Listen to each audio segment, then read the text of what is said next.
మందిలో ఎవరైతే చివరి దాకా ఉంటారో వాళ్ళు గెలుచుకుంటారు 456 గ్రాండ్లు.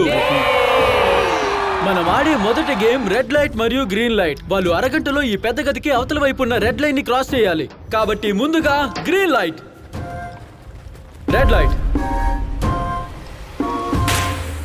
ఓ అలాగే ప్రతి ప్లేయర్ కి ఒక డివైస్ అంటించాం. ఎలిమినేట్ అవ్వాల్సినప్పుడు అది పేలుతుంది.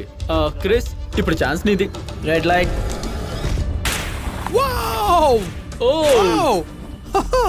నేను అనుకుంటూనే ఉన్నా ఇతను కదులుతాడని. Green light, red light. Oh అయ్యో, ముగ్గురు పోయారు. సరే, ఇప్పుడు కొంతమంది బయటికి వెళ్ళిపోతున్నారు. తర్వాత రెడ్ లైట్ కోసం మంచి స్పాట్ ని చూసుకుంటావా? నువ్వు బానే ఉన్నావా? ఇప్పటికీ 30 మంది వెళ్ళిపోయారు. వీళ్ళు గనక కదిలితే వీళ్ళు అంతే. మనం గ్రీన్ లైట్ అని చెప్పేదాకా వాళ్ళు కదలకుండా అలాగే ఉండాలి. నేను నాకు నచ్చినంత టైం తీసుకుంటా, ఎందుకంటే మనకి 23 నిమిషాలు మిగిలింది. పాపం గ్రీన్ లైట్ చెప్తావు, ఇతను స్క్వాట్ చేస్తున్నాడు. Green light, green light.